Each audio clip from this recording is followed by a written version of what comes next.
Shri Venkateswara gold finance తాకట్టులో ఉన్న బంగారాన్ని విడిపించి కొనబడును. సంప్రదించండి 8499070070. కల్కి సినిమా మన దేశాన్ని ఎలా ఒక రేంజ్లో హిట్ అయిందో ప్రత్యేకించి చెప్పాల్సిన అవసరం లేదు.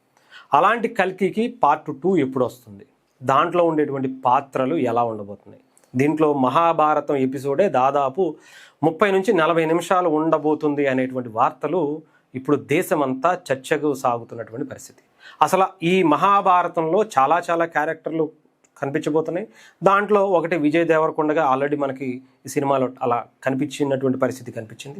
మిగతా పాత్రలు ఎవరెవరితో చేపించబోతున్నారు, దీంట్లో ప్రభాస్ గారికి ఎలా ఉండబోతుంది, కనెక్టివిటీస్ ఎలా ఉంటాయి, అంతేకాకుండా మళ్ళీ దీనికి సంబంధించినటువంటి సుప్రీంగా కమల్ హాసన్ గారు, అలాగే అశ్వత్థామగా అమితాబ్ బచ్చన్ గారు కూడా ఈ సినిమాలో చేశారు. వాళ్ళకి సంబంధించినటువంటి పార్ట్ కూడా పార్ట్ 2లో ఇప్పటికే షూటింగ్ కూడా చాలా వరకు పూర్తి చేసినటువంటి పరిస్థితి అయితే ఉంది. ఇంకా రెగ్యులర్ షూటింగ్ సాగుతుంది, స్టార్ట్ అవ్వబోతుంది అనేటువంటి ఈ టైంలో ఈ సినిమాకి సంబంధించి ఇంకా ఇంట్రెస్టింగ్ న్యూస్లు అయితే బయటకు వస్తున్నాయి.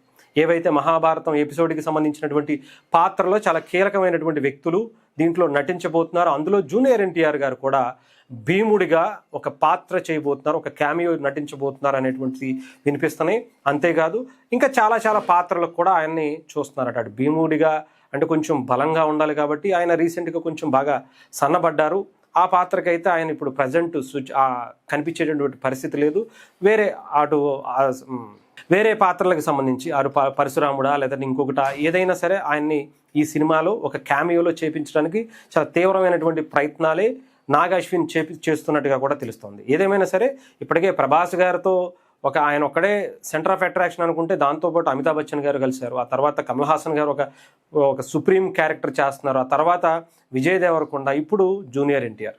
ఈ సినిమాకి సంబంధించినటువంటి ప్రతిదీ కూడా ఒక సెన్సేషన్ అవుతుందంటే ఇలాంటి క్యారెక్టర్స్ని ఇంత అద్భుతంగా తెరకెక్కించడంలో నాగ అశ్విన్ ఎంత చాకచక్యంగా ఒక్కొక్క క్యారెక్టర్ని ఎన్నుకుంటున్నాడో ప్రత్యేకించి చెప్పాల్సిన అవసరం.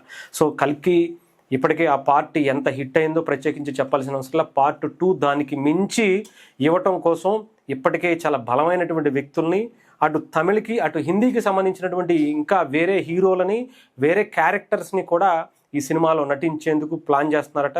ఏదేమైనా సరే సినిమా రిలీజ్ అయిన తర్వాత ఇంకా నెక్స్ట్ లెవెల్కి ఉండబోతుంది అనేటువంటిది ఇప్పటికే కనిపిస్తూ ఉండేటువంటి ఈ గాసిప్స్ అన్నీ కూడా మనకైతే తెలియజేస్తున్నాయి.